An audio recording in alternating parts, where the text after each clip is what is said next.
yang saya sayangi, ini kayak anak saya. Yang saya hormati Pak Ketua, yang saya hormati juga Siska Karina dari fraksi Golkar. Alhamdulillah kita panjatkan puji dan syukur kepada Allah Subhanahu wa Ta'ala bahwa di pagi menjelang siang ini kita bisa bersilaturahmi dengan Komisi 4. Ini adalah rumah rakyat. Salawat serta salam semoga selalu tercurah kepada junjungan Nabi kita Nabi Muhammad SAW beserta keluarganya, para sahabatnya, dan kita umatnya, yang mudah-mudahan kita mendapatkan syafaat yaumil akhir. Pak Ketua dan Sekretaris yang saya hormati, kesini bukan mau demo Pak, tapi mau curhat tentang RUU Sidiknas yang di RUU itu TPG mau dihapus. Dan jerit semua Pak Ketua, sakit hati iya, luka iya, rasa kehilangan iya, yang tadinya ada jadi tidak ada pasti kehilangan. Mohon maaf, selain itu juga miris-mirus ini sih ya, kepala sekolah tunjangannya sangat sedikit, 500.000 per bulan, potong ini, potong itu hanya tinggal 125 sebulan. Guru pun begitu, potong ini, potong itu tinggal 100.000. Mungkin itu aja dulu. Mangga yang lainnya barangkali mau curhat mumpung di Komisi 4. Ya, terima kasih. Wassalamualaikum warahmatullahi wabarakatuh. Mangga yang lainnya, Pak. Ya, Pak. Saya, Pak. Satu-satu itu yang gimana dulu? Ya, Bapak. Saya juga kadang-kadang berpikir lagi ini sistem pendidikan kita ini sebetulnya seperti apa sih? Enggak seperti dulu kayak kita rambutnya gondrong kayak di Jawa, aduh hancur, aduh pandungin penggaris. Ya menang baik. Tidak ada yang protes, Pak. Tidak ada yang protes. Terus beli bisa maca, ya beli naik ngendok, tapi istilahnya ada mau pabuaran semua ngendok kan. Hari ngendok berarti beli naik. Zaman kita langka sih beli naik, naik apa beli bisa maca ya naik wis. Lulus wis.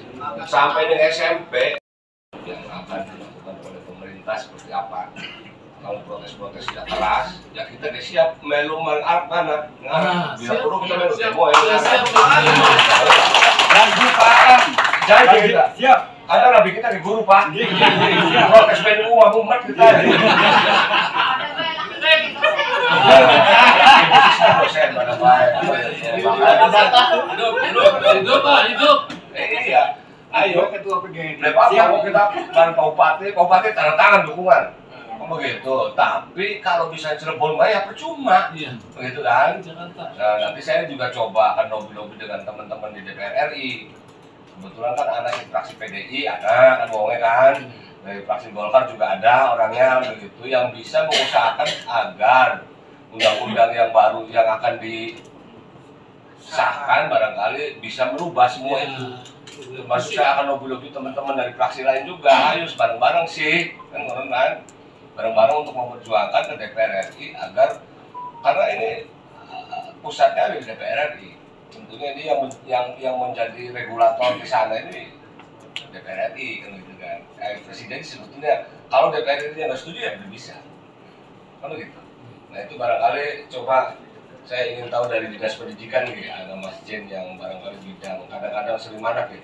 Kemudian maju seminggu sekali di Jakarta untuk menemui teman-teman di kementerian sana. Maka Mas Jen, seperti apa sih keadaan kondisi sekarang dengan undang-undang yang ada? Enggak, Pak. Sebelum itu izinkan dari Dinas Pendidikan untuk mendukung semua program-program atau perjuangan PGRI dengan satu yel PGRI. Hidup guru! Hidup! Hidup PGRI! Hidup! Solidaritas? Yes! Terima kasih. Semangat terus, Itu adalah yel yang tidak mungkin terlupakan, Pak. Kita bicara di sini atas nama Dinas Pendidikan tentu sebagai Kasiptendik yang salah satu tupoksinya adalah meningkatkan kesejahteraan para guru. Kami baca tentang draft undang-undang ini. Cuman memang ini yang membuat draft undang-undang Pak Ketua. Kalau saya analisis, saya sudah menganalisis sekitar 1 minggu. Kebetulan saya juga masih tergabung di grup nasional PGRI.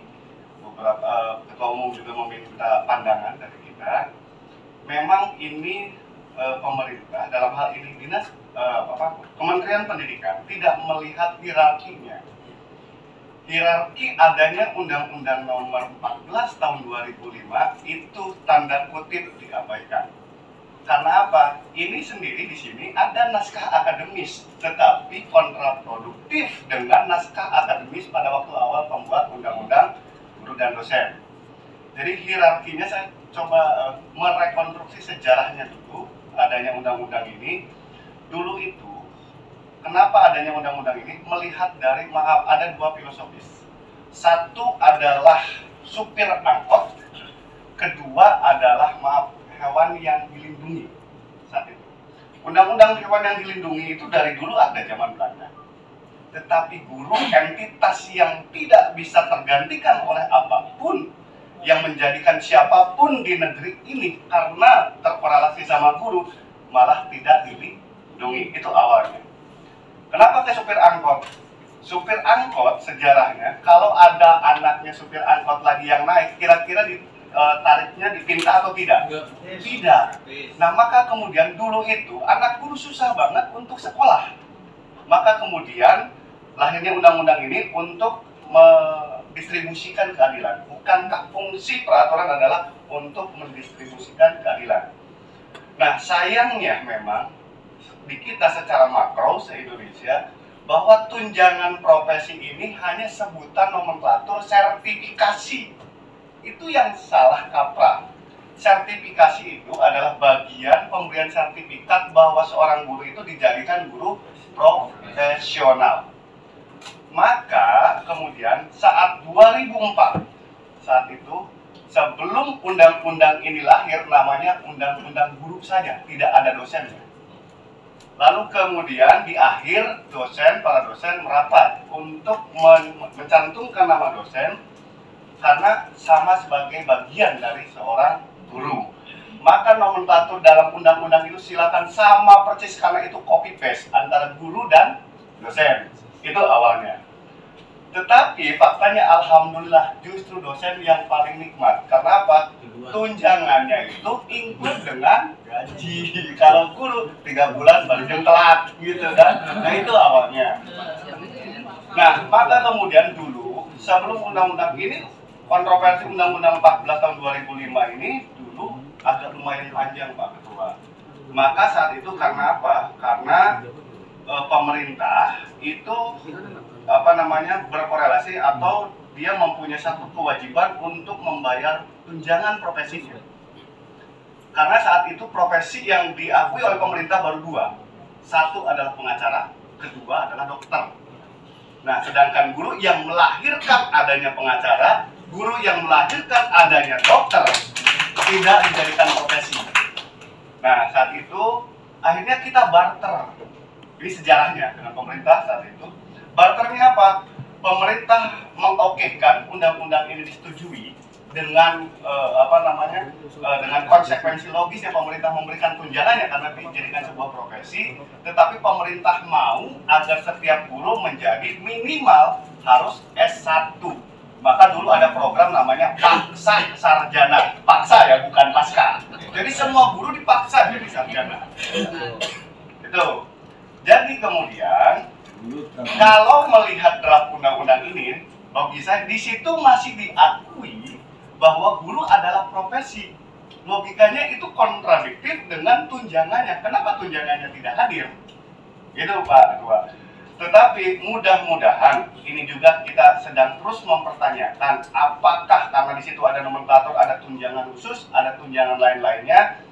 Kami sih berharap begini.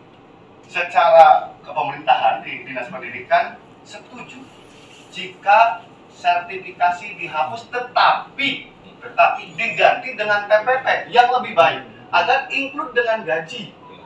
Itu yang jadi concern kami gitu kan.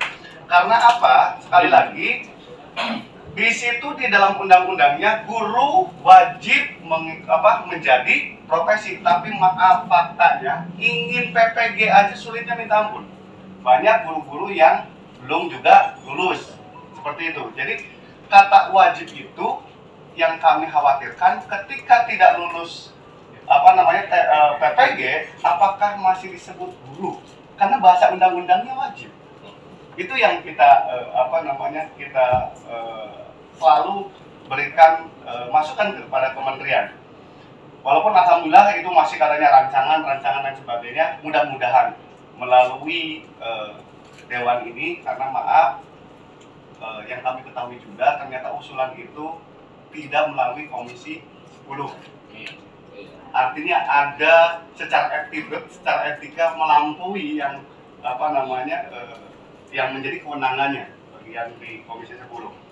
Tapi insya Allah dengan kekompakan kita semua, sekali lagi bahwa ingat, guru itu entitas yang tidak bisa tergantikan sampai kapanpun. Kami Dinas Pendidikan selalu berkomitmen bahwa Dinas Pendidikan adalah pelayannya para pendidik. Dinas Pendidikan itu bukan pejabat yang ingin dilayani, tetapi pelayannya para pendidik. Apapun yang diinginkan, sama seperti tadi kepala sekolah. Ini beberapa kali kami mengajukan, Pak. Saya bilang, kalau SD agak lumayan nggak? Masih walaupun butut-butut ada motor. Dan SMP, kepala sekolah saya SMP 1 pun tidak punya kendaraan dinas. Jangan melihat, oh kepala sekolah SMP, saya bicara dari SMP-nya, itu karena mampu, bukan. Keadilan itu tidak melihat mampu atau tidak. Tetapi karena kendaraan itu bukan kendaraan milik kepala sekolah, tetapi kendaraan adalah milik satuan pendidikan. Itu entry point-nya seperti itu. Mungkin itu ketua, kami Dinas Pendidikan tentu mendukung. Ada dua hal dukungan, artinya boleh itu tanda kutip dihilangkan, tetapi penggantinya yang jelas. Jangan sampai izin, tadi ada yang mengutip juga masalah P3K, jangan sampai kita tanda kutip terabaikan oleh perubahan Undang-Undang Nomor 5 Tahun 2014, yaitu tentang ASN. Dulu P3K, nomenklatur P3K itu tidak ada. Bahkan saat itu DPR mengatakan bahwa P3K yang notabene tanda kutip outsourcing itu untuk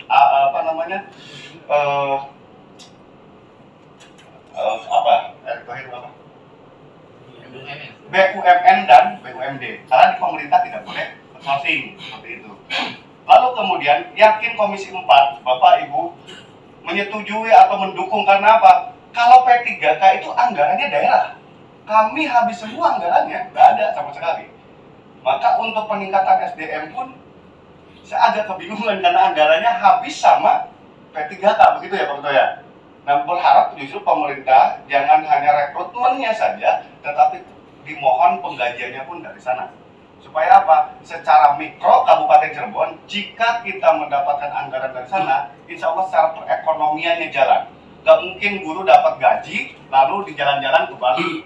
Kalau Pak Ketua, ya mungkin. Walaupun gedein sertifikasi istrinya mungkin gitu. Tetapi insya Allah, semakin guru sejahtera, insya Allah perekonomian di wilayah Kabupaten Cirebon semakin jalan. Dan mudah-mudahan Kabupaten Cirebon ingat peradaban atau apapun, attitude, etika, atau perekonomian itu terkontribusi langsung kepada KBM. Isinya siapa? Guru. Jika Kabupaten Cirebon ingin maju, majukanlah pendidikan. Itu mungkin Ketua. Terima kasih. Billahi taufiq wal hidayah. Wassalamualaikum warahmatullahi wabarakatuh. Barangkali Mas Jen udah bisa menjelaskan terkait masalah itu ya, latar belakang segala macam. Tapi intinya sih sebetulnya bisa nggak ada penghapusan lah, kan gitu ya. Nggak perlu dihapuskan, nggak perlu dihapuskan. Tapi kalau misalkan memang ada cara lain, penyebutan saja ini sih. Cuman juga kita juga harus jangan sudeng dulu lah pada pemerintah. Barangkali ini ada perbaikan terkait masalah sistem pembayarannya. Saya inginnya masukin aja ke gaji, gitu kan? Ada sertifikasi nih. Kalau sertifikasi 3 bulan sekali kan mungkin ini sesuai ya Pak. Tapi kalau dimasukkan per bulan, ayo terus. Kemungkinan ke sana arahnya ada, kan begitu kan? Jangan sampai nggak ada sama sekali. Karena kita juga pusing Pak di Komisi 4 ini. Awalnya teman-teman dari honorer kan yang datang, ke ujung-ujung guru-guru jadi kegeduges kita kamene kan gitu. Awalnya kan honorer gitu.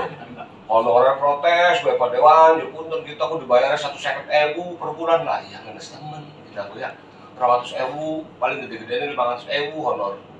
Akhirnya kita coba kita utak-atik anggaran dengan teman-teman dari TPD, wis dikasihlah tambahan melalui apa, melalui Bosda, ya kan kasih Bosda waktu itu tuh hampir sekitar 20 miliar lah.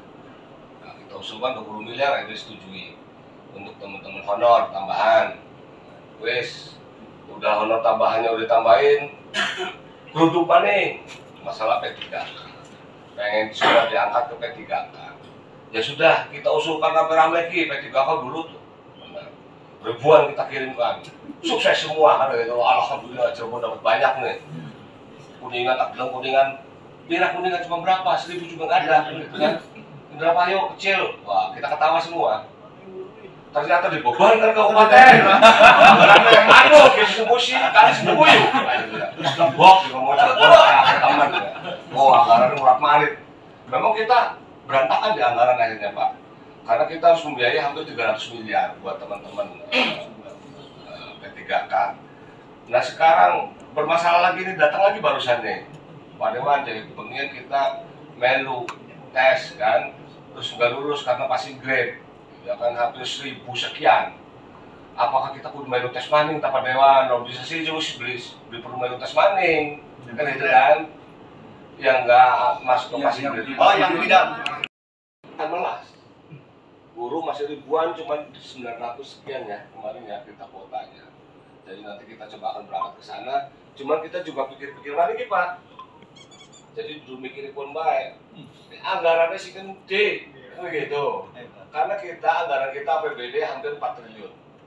4 triliun 60%-nya itu sudah untuk rutin, gaji honor dan segala macam.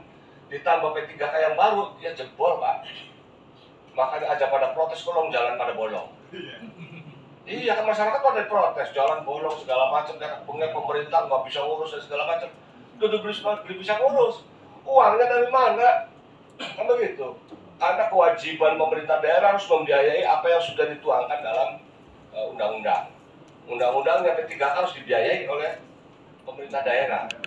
Sehingga ada pengakuan kepada kita sebagai guru yang masih belum sertifikasi juga tidak akan dipersulit untuk sertifikasi. Nggak seperti zaman saya dulu ya, sampai aduh kudu tes ini tes itu, wis sampai gemes gitu tuh ya. Banyak yang pada tidak lulus gitu. Kalau saya alhamdulillah sekali selesai gitu. Ya apa malah-malahnya lah gitu ya. Tapi sekarang itu katanya dipermudah semua ya. Bagaimana hasil agenda dengar pendapat dengan Ketua DPRD Kabupaten Cirebon? Alhamdulillah kami PGRI Kabupaten Cirebon bisa berjalan dengan Komisi 4 dan pendapat itu sangat baik, dan insya Allah Komisi 4 semua fraksinya akan mendukung untuk menolak yang memang sekarang tidak ada kepastian dan kejelasan. Ada surat pernyataan? Tadi kami PGRI Kabupaten Cirebon telah ada sikap pernyataan, telah dibacakan oleh sekretariat dan nanti PDF-nya akan disebar ke cabang-cabang. Terima kasih Bu. Sama-sama. Hidup PGRI. Hidup guru, hidup surat terus. Yes. Hidup guru. Hidup. Hidup PGRI. Hidup.